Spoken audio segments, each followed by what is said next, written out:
Big Brother, mainstream media, government cover-ups. You want answers? Well, so does he. He's Alex Jones on the GCN Radio Network. And now, live from Austin, Texas, Alex Jones. If I was going to write an absurdist novel to try to top the grand falloons of Kurt Vonnegut, I would write about children taught 2 + 2 = 5. I would have an assignment for 5th graders to, quote, destroy the Bill of Rights and rewrite them.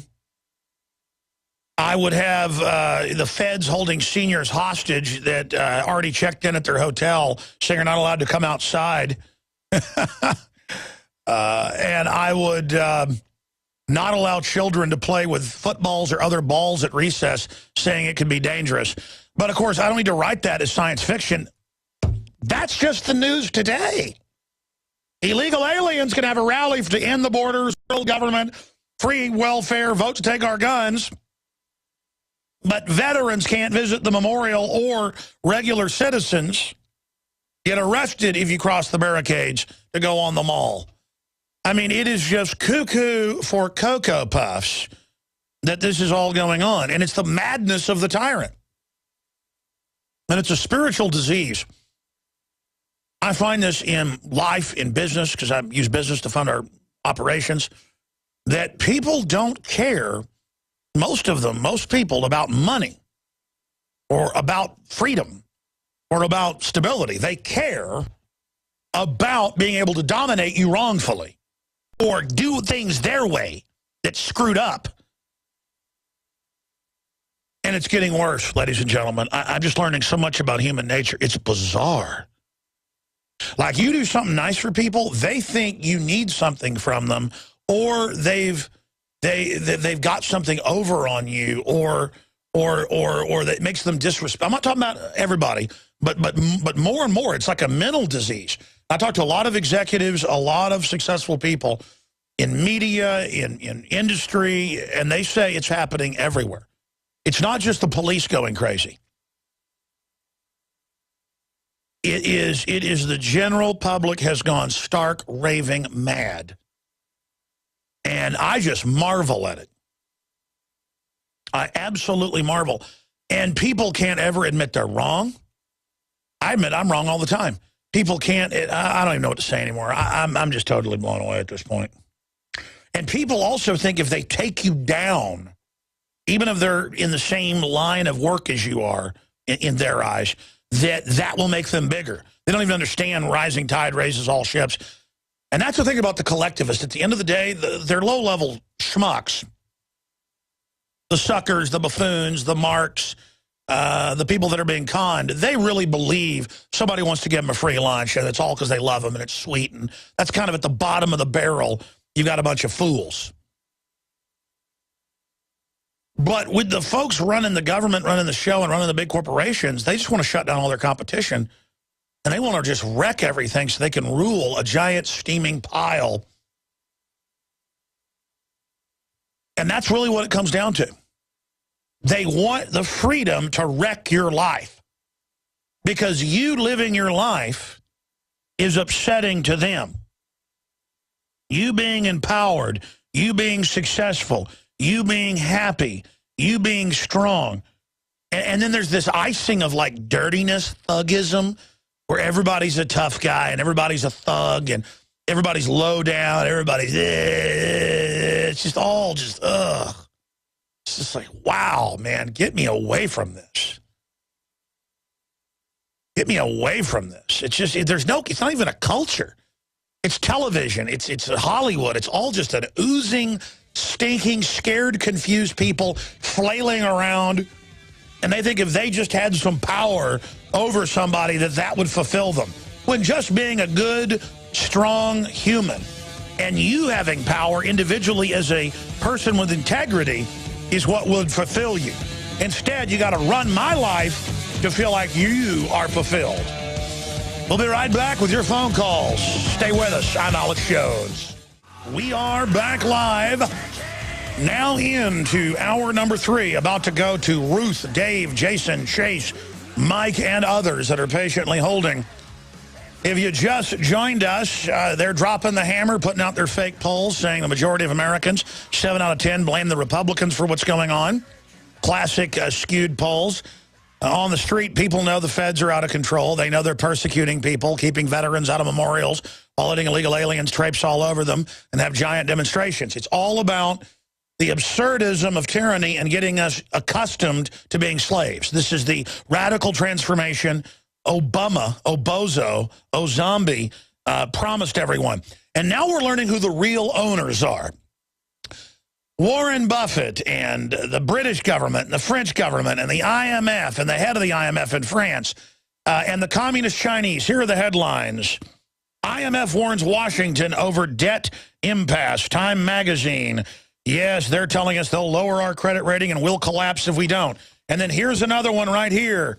Get your financial house in order, China warns U.S. as Asia expresses concern over the $1.3 trillion of U.S. debt. We've all been positioned so that we're all debtors, even if we're hardworking.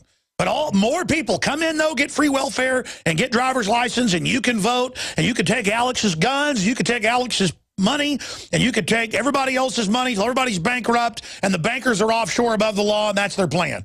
And this country is going to be a hellhole when they're done. And that's the plan. That is the program to impoverish us, to break us, to domesticate us, and bring in green tyranny, neo-feudalism that the globalists are all exempt from. And oh, look, talk about who's got a plan for all this. Got my little Warren Buffett article. You know, his company's gotten over $400 billion in banker bailouts total in the last 5 years. He personally recently got $10 billion from crisis-era investments. Oh, a little extra $10 billion for him of taxpayer money. No wonder he lobbies for higher taxes on rich people, which the average blue-collar worker thinks is a guy that's got 10 cents more than him. Warren Buffett's like, hey, that guy that's got a house and swimming pool and hires you to do stuff, you know, the economy, or that guy that owns a restaurant and hires you, he's rich, he's bad. That guy that's got a factory making the extract or whatever. He used the example of free market that Mike Judge put out in his film Extract. It's actually based on a plant outside Austin, Texas, that I guess got shut down for similar reasons. But the point is, oh, yeah, you didn't know that? There's always a lot of stuff you think's fiction. Really isn't fiction, folks, in a way. You know what I mean? Giving inside baseball out here. The point is that, oh, yeah, that guy that employs you, he's rich, dirty, bad guy. No. Warren Buffett's the bad man. Warren Buffett's the one that if he has your way, fools, you'll have nothing. So there you go. No, he wants higher taxes. Notice Obamacare is taxes on poor people. Oh, so the bankers can run things so they can get that federal money. And the Chinese Communist Party and all the rest of them, a bunch of thugs. This country is being hijacked, and if the good Tea Party Republicans would come out and point that out, we would have our problems fixed very quickly. If they came out and said, you know, the Chinese and the IMF and the big banks, they're the ones that maneuvered us into this, and the 600+ trillion they say is the U.S. debt and derivatives that the citizens have been signed on to. Well, Iceland said no. Greece said yes, and they're in worse shape. Well, this isn't our debt. We're not going to pay for this. But let me tell you, Goldman Sachs, J.P. Morgan, Wells Fargo, owned by Warren Turd Buffett, Warren piece of trash, parasite, fraud Buffett, they will come after you if you're in Congress and you try to touch that. But I'm giving you the big, dirty secret that'll blow these people politically sky high, okay? You're poor out there, you're working 2-3 jobs, trying to pay for everything, get pulled over, got to pay a ticket, can't pay the property taxes, can't pay the rent, they're going to keep squeezing you because you're a target until you finally go on welfare. And even then, it's not going to be enforced the way it is on the illegals because you're in America. They already got you. They got a score to settle with your great-great-granddaddy. Don't you get this with the New World Order? They hate America. I don't care what color you are. They hate you. You understand that? They want to break this country. You think they hated the Iraqis and killed over 1 million of them? Wasn't over oil. You think the globalists hate the Serbs and brought Al-Qaeda in to attack them and then bomb their whole country? They hate you more than they hate anybody. That's why they've been poisoning your water, your food. They sit back and laugh at what they've done to you. Land of the free, home of the brave, state police nationwide. Pull you over, put your wife on the hood, put a glove on, and just start ramming. because they're there to show you, dog, that this is their country and they're a federal occupation force. You didn't know every state police in the country were set up after the Emergency Powers Act of 1933. They're really federal. And the federal order is, you break that scum, you break them now. World War II vets want to come? Arrest them. Illegals, come on in. Yeah. Sorry, let's go to Ruth in Texas. You're on the air. Go ahead. Hi, Alex. How are you? Oh, I'm pretty fired up. I see that. I'm calling about the conversation you had earlier about the H.R. 3230 concerning the reserves getting paid. My husband's a reservist. He spent 3 years in Afghanistan, and he's not getting his reserve paid. The money's there the first start. The illegal aliens are going to get theirs, though. You bet they will, but our soldiers aren't going to get theirs. So they have put the bill before the House and it passed. The Senate didn't pass it. And Obama said if it did pass, he wouldn't sign it anyway. No, that's what they do. And then they lie and say the Republicans are the ones not paying the reservists. Just all deception because we're an enemy. They treat us with total disdain because we are the enemy. Exactly. The other thing that they're stopping is a lot of reservists, because they can't find jobs when they get back from overseas. They can give them a special duty, an active duty order, and they can get some pay. But they've stopped all that now, too. They won't, reservists can't even do any active duty. Yeah, well, they passed that bill and signed it to get the regular troops paid, so... But, I mean, it's Obama going, you won't get your Social Security, we'll default. And then the Chinese government and the IMF and others come and agree with him. It's Obama and a bunch of foreign globalists telling us what to do in our internal politics. They have captured us just like a third world nation. And they're playing us just right and left, both sides. And the other part is, I think what we need is a military million lady march on Washington. All the spouses should get together and go to Washington. I hear you. Women. I hear you. God bless you, ma'am. And, you know, there's a lot of people trying to get marches and truck driver stuff and things going on. There's some elements trying to stir it up and say, hey, we're going to arrest members of Congress and we're going to do all this. Any talk like that is misguided or is a federal provocateur. I don't know which one. But I do support the truckers going to D.C. I do support marches on D.C. It's just that they're trying to antagonize us into something, or they're going to blow something up and blame it on us very soon. I mean, I just see that in the cards. It's like you're playing poker. You've been playing all night. You know what they're about to play. And it's just, they got ace of spades, folks. Boom, stage terror. And I'm telling you, we got to get the word out on that and psychologically awaken people and inoculate them in a positive way so that they understand. Even if terror is real, it's going to be used to take our freedom. So never give up your freedom. Say, no, I'll keep my freedom. And, you know, look, it's just like the public schools, I have the article, are now banning playing with balls at lunch, saying it could be dangerous. This is how they do it. Like, I shouldn't joke and say they should have TSA randomly in fields to stop honeybees from stinging people because they kill 200-plus people a year. They probably will do that next. But then push deadly vaccines on you. It's all a power grab, folks. Let's talk to Dave. Dave in Arizona. Thank you for calling in, sir, and thank you for holding. Go ahead. Dave, you're on the air from Arizona.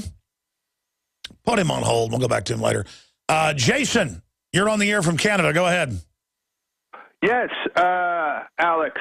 I just wanted to tell you that you have a lot of listeners above the 49. I wanted to tell you if this is a coincidence that the whole thing was taking place regarding with the woman who was shot on the Second and Constitution. Now, I'm Canadian, and I know, the Second Amendment is, the right to bear arms, and Constitution, I'm like, anyhow. And in regards to the tourist in Yellowstone. You mean the terrorists that were held for days in their hotel at gunpoint? I think that's reasonable. I mean, how dare these foreigners from Germany and Japan flee towards the nearest airport saying, quote, I'll never come back. Your country has fallen to, quote, tyranny. How dare them? That's normal just to be in your hotel and have cops running around going, shut down, shelter in place, and not let them leave. I think that's totally reasonable that when tour buses pulled up, they pulled guns on them. I think that's great. Go ahead, Jason. Yes, and in regards to the the tourist in Yellowstone. The terrorist. I think it is, yes, the terrorist. I think it's telling that they say they do not want to go back to the United States ever again. Because listen, hey, listen, I can't get Watson to come here. He's been here before. I want Watson and his wife and his brother that all work for us to get over here, and they don't want to do it.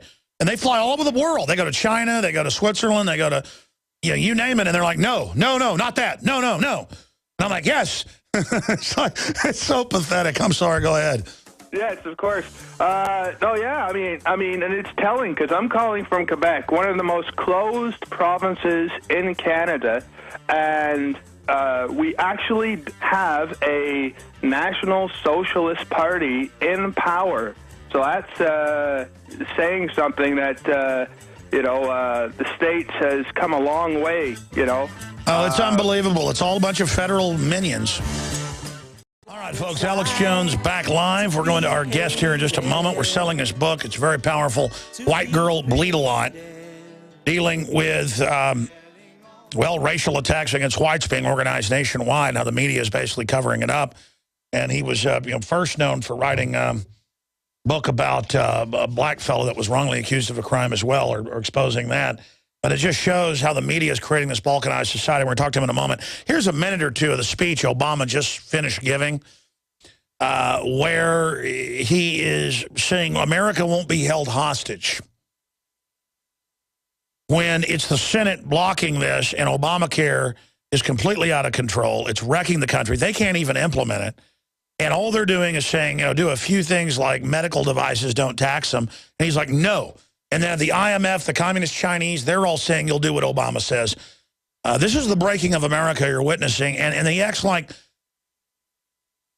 the Republicans want something free, an Xbox or something, when the truth is it's Obama putting America on welfare and trying to collectivize things. Here's a minute or two of that, and then we're going to go to our guest. To take your questions, so I'll try to be brief at the top.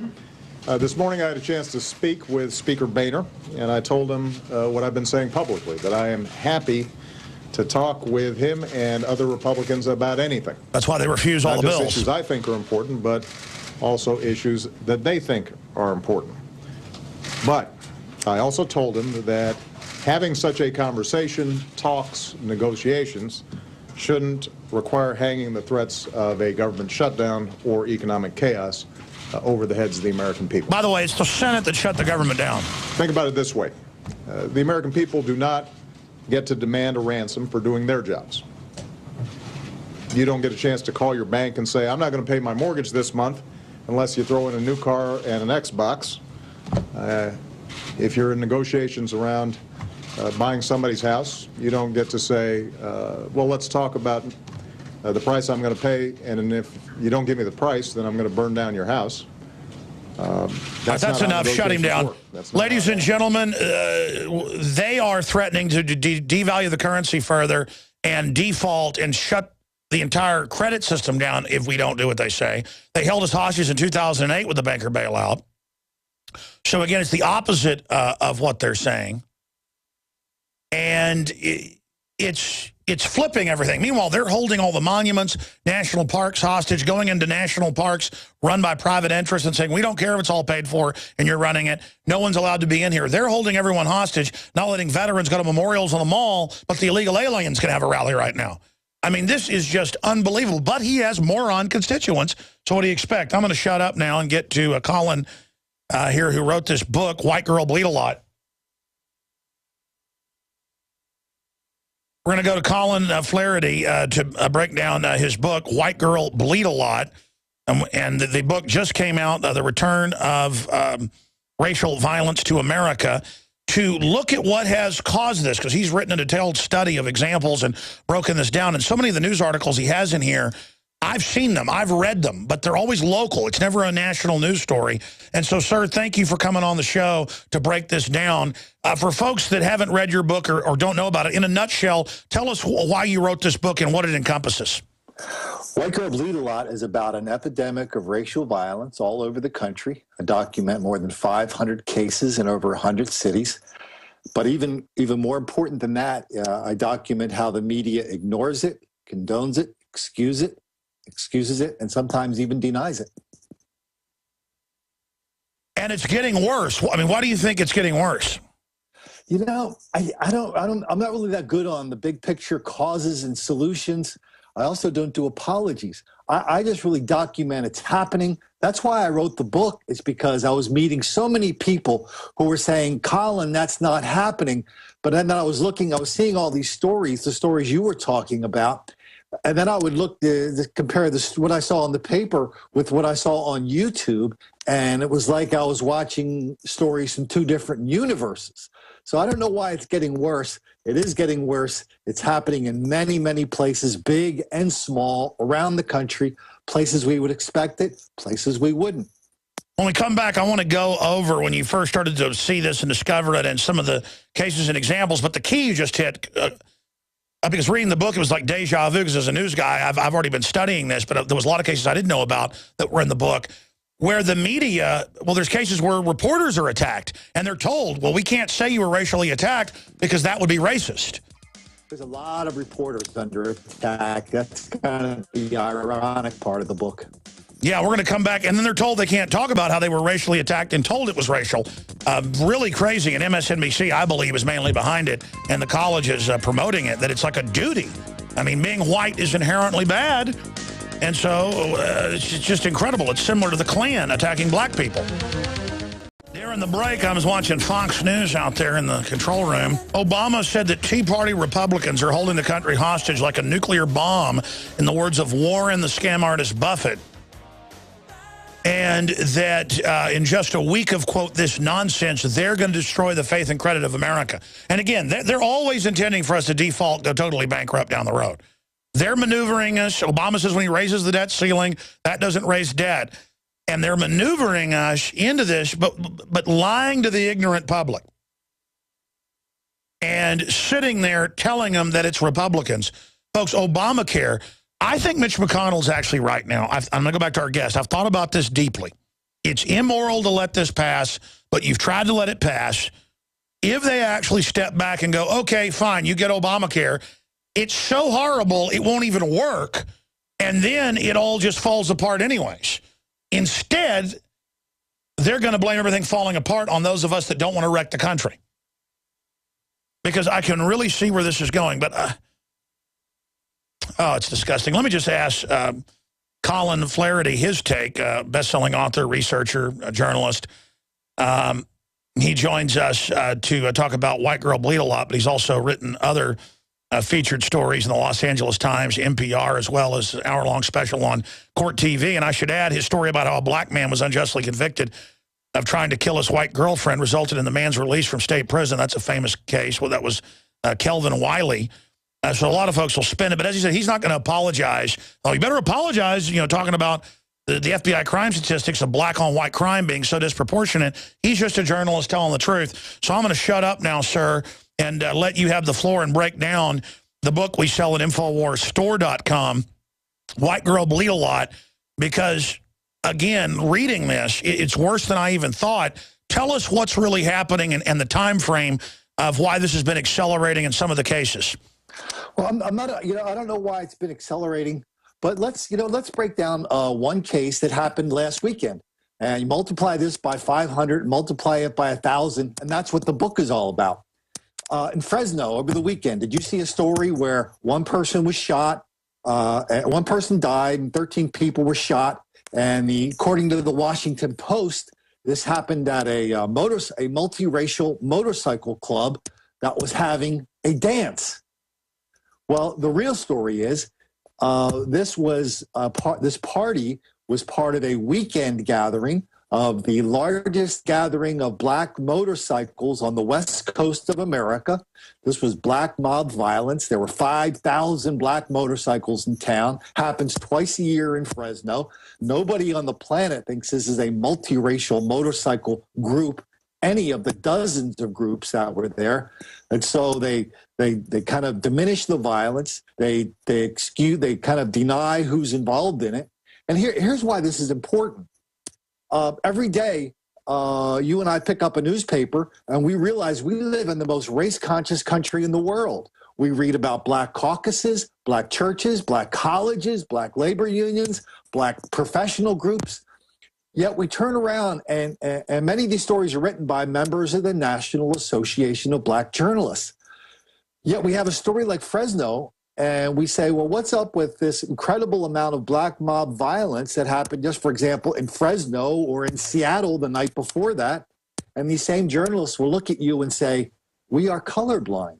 So that's why I wrote the book. There's so much denial out there. I just wrote the book for people that when they're done reading the book, no one can say this isn't happening anymore. Well, I mean, look, when white mobs in mob psychology get together and go out and attack black people, which has been a phenomenon that's been phased out, thank God, I've gone out and protested it and covered it because it's wrong and it's a gang mentality. And they say white members of the Ku Klux Klan drug a black guy to death. But when black folks, burn a little white kid up with a blowtorch, they won't even say it's a black lady because it's the opposite. It's omitting things, and it's crazy political correctness. Alex, I don't know that you or I are saying that we have to document the race of every single crime that takes place in every single newspaper. But the numbers are so exponentially out of proportion, and the papers ignore it on such an epic level. I wrote the book because I really wanted to call out the media for ignoring it and denying it. Well, sure. I mean, it's Orwellian, Colin, because I'll see articles as a news guy reading hundreds a day, scanning them, and it'll say, family attacked in Central Park by a group of men wearing sports jackets or soccer-type jerseys. And they don't even say what color the guys were. And we go, oh, those will be black guys. It turned out it was because they won't say. It's like there is a male, 35 years old, seen running out of the liquor store, and they won't say the race. Bingo. Then it's wild. I mean, they'll say the color of a car somebody's in, but they won't say what color it is. And the media does this as a rule. They will not say what color someone is, but only if they're black. If it's white or Hispanic or Asian, they will say it because obviously, you need to know if there's somebody who's fled the scene, what color they were. Well, reporters have conferences, the Society of Professional Journalists and the National Association of Black Journalists and other groups have conferences about how to cover these crimes. And they're very explicit. Melissa Harris Perry at MSNBC, she had a whole show where she was talking about how she thought that black people black reporters should not report black crime, and Muslim reporters should not report Muslim crimes if it makes blacks or Muslims look bad. Now, normally they have these conversations in private at the MoveOn.org conventions. So I was happy that she had it on the air, and I write about that in the book as well. It's amazing, and we see a lot of examples of this. Give us some more examples that are in the book of the hundreds. Well, the book gets its title from Chicago, from Milwaukee. I'm sorry, where 50 to 100 black people went into a convenience store. They looted it on video. Then they took their groceries and candy to a nearby park, where they assaulted 10 white kids having a July 4th picnic. At one point, a black woman is standing over a white woman, looks down and says to her friends, "White girl bleed a lot."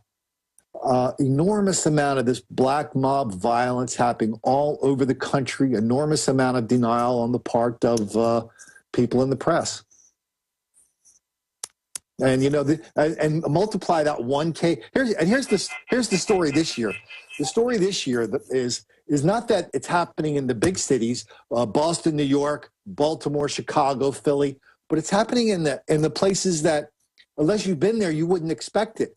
Like when I talk around the country on this topic, I always say, does anybody know that Milwaukee, Minneapolis, Seattle, Portland are centers of racial violence? Nobody knows this, but Milwaukee absolutely is. What about the small cities? What about Peoria, Greensboro, Durham, Springfield? Peoria, Illinois is a hotbed of racial violence. And all this is happening. Nobody's connecting the dots. And so that's why I wrote the book, to connect the dots without generalizations, without stereotypes, but also without apologies.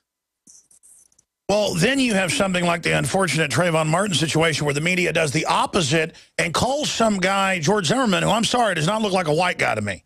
And then they make that he's a white guy and that he's a racist and all this other stuff. I mean, look, I know why this is increasing amongst other things. The controlled corporate media hypes racial division 24/7, and in Hollywood and all the shows, the white guy is the bad guy. And so if people literally, I think, just like the Klan, hyped up that black people were the problem, so whites would go out and kill blacks. I mean, it's the exact same thing. There's an enormous amount of, it's being taught in schools, churches, and homes. Right now, in over 200 school districts around the country, and I've written about this, they learn critical race theory, which says racism is everywhere, racism is permanent. They're teaching this to grade school kids. So when you see these videotapes, which are, by the way, there's thousands of them. The white liberals may deny black mob violence, but there are many, many people who celebrate it. When you see these videos of black mob violence, no, they have websites. They have websites that show it, and it's like celebrated. Yeah, And so it's celebrated, but you can see the anger and resentment, and you could see it's being taught in schools. Grade schools, forget colleges. We know they're a lost cause, but it's being taught in grade schools. Wisconsin, California, Connecticut. These are statewide programs. It really is amazing. You know, I grew up in Dallas, Texas, and I'm a white guy, and I never heard racial epithets at the deer camp around what you call rednecks. I never saw or heard any of it. Then when I visited the North more, I noticed everybody was making jokes at each other, but it was more of a joke thing. But, I mean, it just seems like things are so racially charged now, and then it's clear who's hyping it is the Ford Foundation, the MSNBC, all of them. I mean, here's an example. They go on MSNBC every few weeks and say Alex Jones is deeply racist and then show no proof of what I've said, nothing I've stated, nothing I've done. And then I've actually, the good news is most black folks I run into are actually listeners and are awake and are freaked out by this. But there are definitely kind of, gangster-type thug-like folks, kind of like the Klan attracts white trash or whatever, who really are believing it, and it's a holier-than-thou thing. It's almost like gang war, how the prisons are all segregated with black, Hispanic, white, Asian gangs. I think the left is really trying to segregate America into groups because this is all they've got. They don't want racism and division to die, and I think they've been very successful relaunching it. Well, they've been successful, but what we have on our side is we have the truth. And 10 years ago, I could not have written this book because there were no videos. But now there are videos. There's an enormous amount of videos where we can speak the truth to MSNBC. And, whenever anybody calls you a racist or anything, I mean, it reminds me of what the great Thomas Sowell says. He says, a racist is any conservative winning an argument with a liberal. So we don't have to worry too much about what those clowns at MSNBC say. But I want people to be wealthy, happy, to have good families, live in peace. This political correctness where all over the country they're trying to ban the word brown paper bag, which has never any racial connection. Now if I have white napkins, it means I'm racist. I mean, it's like a mass mental illness or something. It's a mass mental illness, but there are also a lot of good people speaking out. There's people like Talib Starks, who wrote a book called The Uncivil War. There's all the stuff of Thomas Sowell. There's all the stuff of Walter Williams. There's a lot of people. You know where the people speak out the truth? Not in the newspapers, but in the comment section of the newspaper. I don't even read the stories anymore. I just go right to the comments. That's right. A lot of newspapers are getting rid of the comments now, admitting, this came out last week, I'm sure you saw it, admitting that there's extremism and libertarianism and racism and conservatism in the comments, so they're just getting rid of them. I write about that in the book, how some comment sections are heavily censored, but there are so many places. There's too many places now. There's too many ways for the truth to get out. Talk radio. When we talked about White Girl Bleed a Lot, the incident in Milwaukee, the police did not even take a report when that happened. The next day, the kids go down to the station and they said, "What happened to these people who beat us up?" And they go, "We don't know what you're talking about." They went to talk radio. And so the talk radio blew that case up. And I was about to say the increasing racial attacks in Central Park, the media has tried to cover that up, but so many people involved in it brag, so it forced it out. And the police will stand there if there's any minority which encourages it. I mean, I guarantee you, if they let whites as a general group do whatever they wanted, there would be bad criminal whites that would go out and do this kind of stuff, just like the Klan. But, you know, take the Puerto Ricans raping the women. The police would do nothing hundreds of times. Same thing with black, because it is authorized. Here's an example. You got a group of motorcyclists, turns out to be cops, some of them, going and messing with the SUV, attacking it. And then the cops knew day one that was their cops and their people, but they covered it up. It's the same deal where the police are afraid to go after their own or any minority. You know, a good example of that is the Iowa State Fair. A couple years, 2 years ago, they had hundreds of black people over a several-night period beating people both in and out of the Iowa State Fair, Des Moines, Iowa. So some reporters went to somebody filed a police report that people were chanting "Beat Whitey Night." So reporters went to the police spokesman, Lori Loverato, and they said, "Lori, what's up with it? Is that really, are black people really attacking white people, mobs of black people at the Iowa State Fair?" She said, "Yeah, it's happening. We don't know why, but it's happening." She was fired for that. And so to me, cops on the beat are heroes, but the people who run police departments are much less so. And a lot of times they'll get in trouble and they'll be fired for telling the truth about racial violence.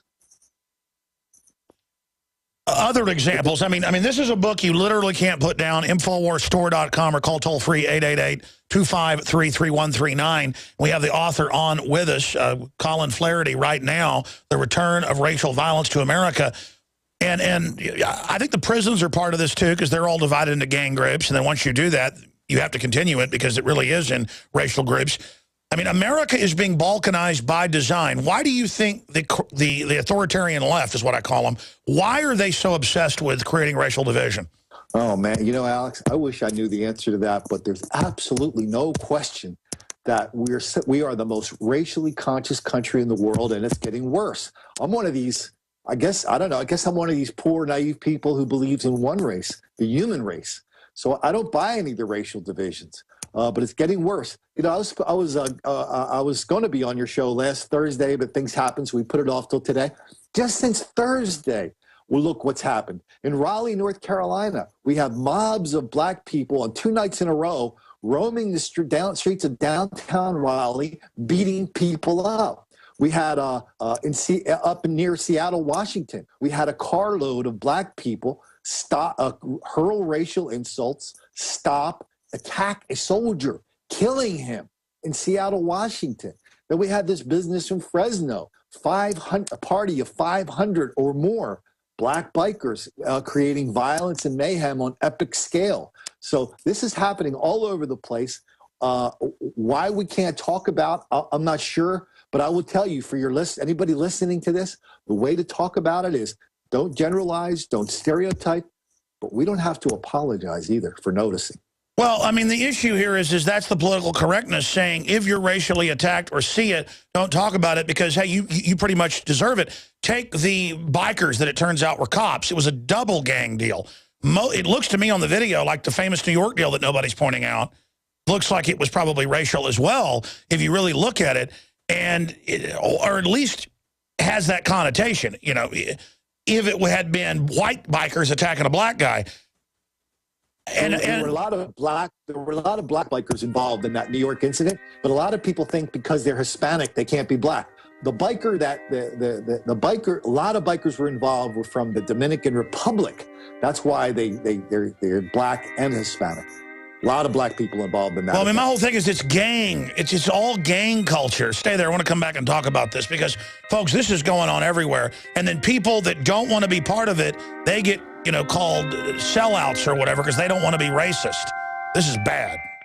The system doesn't want it to be addressed because that will destroy their political correct paradigm. They hijacked the Christian conservative movements of abolition, and then the Republicans passing the Civil Rights Act. The Democrats have been the party of the Ku Klux Klan. It's just a fact. And they were already racial politics, and they lost because of mainly white Christians and veterans coming home saying we're not going to be part of this anymore, and who'd seen tyranny.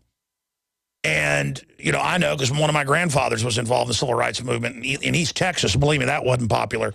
But then the Democrats switched over to make it racial politics with the, quote, minorities, who they're going to make the majority, and then it's right back. It's racial politics. They know what they're doing. Briefly, you can get White Girl Bleed a Lot at InfoWarsStore.com, InfoWarsLife.com, and InfoWarsStore.com. Both have the Survival Shield, Nascent Iodine. You can go find out the amazing details of it for the thyroid, blocking radiation, but also the health effects. This is what all the top experts we talk about. Nobody's got nascent iodine like this. I mean, nascent iodine, hardly anybody has it anyways. This is one of the best kept secrets. We've been doing deep research for years, finding out the best stuff out there. Just what it does for my whole metabolic rate, my energy, everything. It's spectacular. What, a third of women have thyroid issues? I mean, they will not tell you it's the fluoride being added that then displaces the good iodine. So it's a fluoride detoxer, you name it, InfoWarsLife.com. And also HD car camera. It looks like your rearview mirror, and it is a rearview mirror, but it has an HD video camera so you can catch in front or behind or to the sides, whatever happens. It's got the little HD video feed. You can hit the button and pop up. This is the way to protect yourself from criminals, out-of-control police, bureaucrats, or maybe you see something cool going on with wildlife. All available at InfoWarsStore.com, and your purchases, the books, the videos, the T-shirts, all the great products fund this news operation. Colin Flahert, author of White Girl Bleed a Lot. In closing, in the 4 minutes we've got left here, sir, I see the tide turning against this, as you were saying, because it's getting so bad. And I just hope people recognize MSNBC for what they are. They literally are the Klan of the 21st century pushing race politics. Well, isn't it reflected in the other news programs at NBC? Isn't MSNBC so bad? Their racial politics are tarnishing the entire brand. Yes. NBC, Meet the Press, is at historic lows for ratings. How can that not be connected? But, I mean, the power structure's got to know it's not working. It's cartoonish what they do. Don't want to turn your guns in? You're racist. NRA's the new Klan, when the NRA was founded by white Christians to arm freed black slaves. On record. That's the truth. But as long as there's people like you telling the truth and I'm telling the truth, I don't think MSNBC has a chance. I don't think they do either. I mean, this is the kind of media that called Charlton Heston racist when he was in the civil rights movement. I mean, there's just no end to these people. They really are just thugs at MSNBC.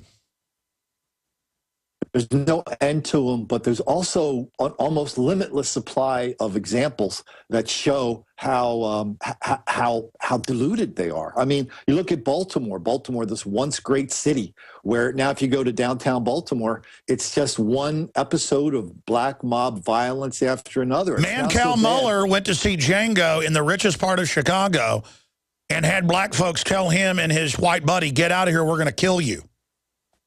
You know, I mean, how could you have a better example than that of the enormous resentment that is producing the violence? And you know what makes me sad? I mean, most white folks aren't buying into this, but I mean, this is actually increasing. This is actually encouraging the white supremacist in people. I mean, their ranks are growing now. And that's really a really bad byproduct. I mean, how do we counter that? Yeah, he can't hear me because... Well, we're going to counter it with... Yeah. I can hear you. I can hear you. Okay, right. Your Skype was cutting out for a minute. Stay there. I'm going to come back. Sometimes when we send you audio, it'll cut over your audio and delay it. We're going to come right back to you. Stay there. Thank you for listening to It's 5 minutes overdrive, folks. Infowars.com/show for all the free feeds. Podcast, you name it. All right, Colin Flahert, the best-selling author of White Girl Bleed a Lot, chronicling the race war the media has been stirring up, one-sided race war predominantly. And Skype has a weird phenomenon. Sometimes when we got music jacked up going to somebody, they can't hear me. And then we had to, like, turn that feed down to where he could then hear what I said, because it's two feeds going to him, I guess. I don't know how it all works, but he couldn't hear what I was saying until we turned the audio down, and then he could hear the end of it. The point I was getting at, Colin, was... I mean, I've answered my own question. The power structure doesn't want us unifying around the Bill of Rights, Constitution, and liberty for all. They want us divided, kind of the big city, New York, borough-style politics. And the question is, you know, can we stop that? But I was just getting into how it's encouraging then, you know, radicals on the other side of the fence as well. I mean, I am seeing an increase in rhetoric from white folks, too, people that never have been racist, you know, feeling like they're being persecuted. So they're now becoming more angry. And that's exactly what MSNBC wants. Yeah, psychiatrists tell us we're only as sick as our secrets. And what are we more secretive about than race? So I know that when we start talking about this racial violence with more openness and candor, I am just not meant to let him finish his statement. Now his Skype cut out. Try to reconnect. I want to be able to finish his point. I want to get this guy back on over phone or something, because this Skype's a little bit dodgy there. It's a whole other kettle of fish, as they say. But separately, I wanted to bring this final point up to him, so I want to get him back on. Take the poor black lady that got shot and killed last week running from a checkpoint. I immediately just heard a woman had been killed, knew they were having drills. Adon Salazar found it. We guessed they were lying. She hadn't shot at them. It turned out we were right. Okay? And then I immediately saw comments saying Alex is only mad because she's white. She was driving a fancy car. I saw that on YouTube and on InfoWars. And I don't even really read a lot of comments. I just saw them. And I thought, man, people are already thinking racially as if I wouldn't care if it was a black lady. I mean, it doesn't even enter my brain whether she was, you know, black, white, purple, green. I mean, it's so old. I mean, they obviously know saying brown paper bag is racist. It's not racist. They just want us all at each other's throats, obsessed over everything to create total division, or then just collapsing and saying, I'll do whatever the government says, just don't call me racist. So that's my point right there, is that this woman got executed and under very suspicious circumstances, and the family says that the official story isn't true. What is your take on how when the government kills somebody, though, they never try to bring the race issue in, at least part of the time? Well, there's so many wacky narratives out there about race. Alex, have you ever noticed when you're talking about race, it always takes about a minute for the conversation to get completely absurd? And because when people have these racial beliefs, they're so irrational that they can't sustain them for more than a minute. And so when we start telling the truth about race, people get freaked out about it. So even the government can't sustain it, as you could tell from listening to MSNBC, which is basically, you know, the mouthpiece for that kind of thing. I hear you. Before your Skype breaks up again, I just want to thank you for coming on. Colin, Flahert, White Girl Bleed a Lot, book available everywhere, as well as InfoWarsStore.com. Get it there and support us. Thank you so much, sir. An honor to be here, and I hope I get a chance to contribute some of these things to your Infowars.com magazine. Thank you so much, sir. Absolutely. We'd love to put it in the magazine if you'd like to write any articles for it. Thank you so much, journalist, joining us there, author of White Girl Bleed a Lot, Colin Flahert. Yeah, I mean, if you look at what's going on here, folks, this is about making the subject about people fighting with each other instead of foreign banks stealing trillions of dollars from us a year, or the NSA spying on all of us, or all the troops being given deadly vaccines, or people, period, having their kids taken by foster care for no reason. We're all under globalist attack. Their only hope to complete the takeover is to get us at each other's throat, and that's exactly what they're doing. All right, I'll be hosting the Nightly News tonight with special reports, 7 o'clock Central, PrisonPlanet.tv.